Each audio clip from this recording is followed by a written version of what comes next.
lafaa biyya jirtan hundumaatti isiniif haa baay'atu jecha. Egaa guyyaa har'aa ayyaana Faasikaa kan bara 2018 sababeeffachuudhaan Waaqayyo nu gargaaree waldaa Biraana Kiristoos keessa kan turan obboloonni akkasuma obboleettii keenya Shumee Baayisaa kan jedhamtuu fi Dastaa kan jedhamtu biyya alaarraa waldaa Gannat keessatti hojii guddaa hojii boonsaa hojjetanii nu gammachiisanii fi Waaqayyo bara jireenya isaanii haa eebbisu. Egaa ayyaanni kun ayyaana nagaa kan gammachuu kan badhaadhinaa kan itti eebbifamtan isiniif haa ta'u jecha bakka jirtan lafa jirtan obboloota naannoo keessan ollaa keessanii rakkatan akka yaadattan asumaan ganoomaa isin beeksisna. Gooftaan bara jireenya keessan haa eebbisu. Eebbifamaa isiniin jennaa. Barri keessan haa eebbifamu.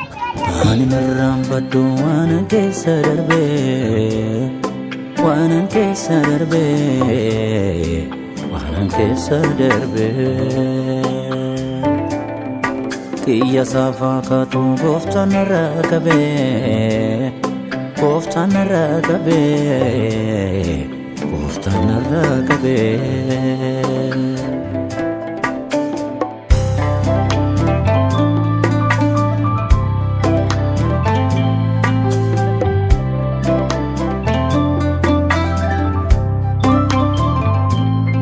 Guyyaana bareedaa eegalee ammarraatti seenaan jireenya koo anaaf salphaa miti.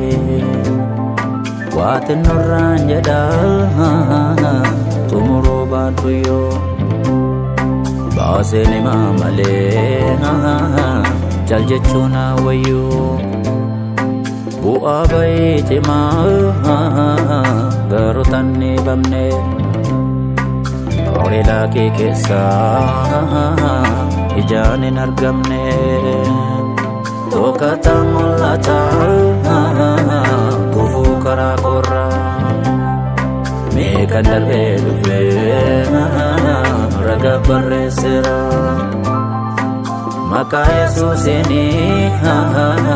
an baraarameera. Har'ammoo galantaaf kunoo dhaabadheera.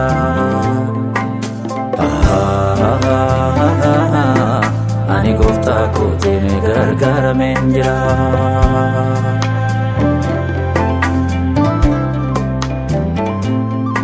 Ani irraanfadhu waanan keessa darbee, waanan keessa darbee, waanan keessa darbee. Balaa saafaa kaatu gooftaan narraa qabee, gooftaan narraa qabee, gooftaan narraa qabee. Ani irraanfadhu waanan keessa darbee, waanan keessa darbee, waanan keessa darbee. Xiyya saafaa kaatu gooftaan narraa qabee, gooftaan narraa qabee, gooftaan narraa qabee.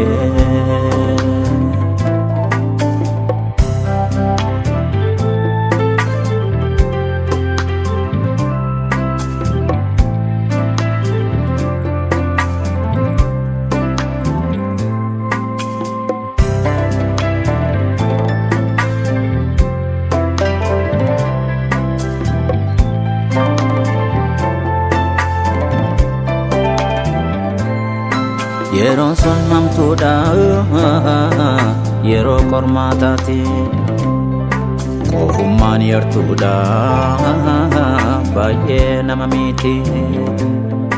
Achi ilaalee darbaa hiriyyaan kaleessa akka waliin beekne gochaan agarsiisa. Yaadaan fuudhee badee kan garaa boonessu wallaansoo jireenyaa kan jedhee qabniisu namni nama dhabee taa'ee yeroo boo'u humnas waan hin qabneef waa gochuun danda'u saafuudha maleessa darbee ramdumchisa. akeeka Waaqayyoo een karaattan bisaa.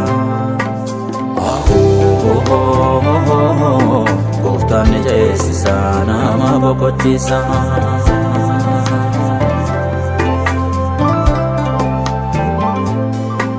Yesuustu na baasee dukkanicha keessa, dukkanicha keessa, dukkanicha keessa.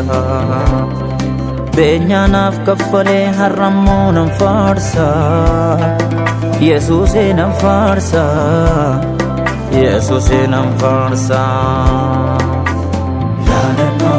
An kaleessa darbee bu'uura taanaanii, laftonaa koo margeessa galeen dhumnaanii.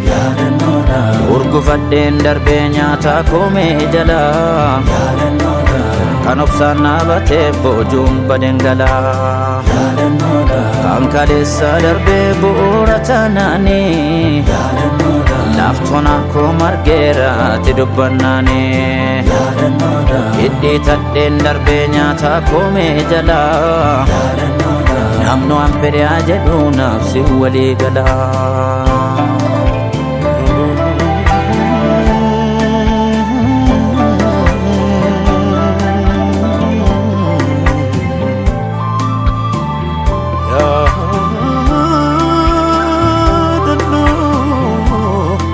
Yeah.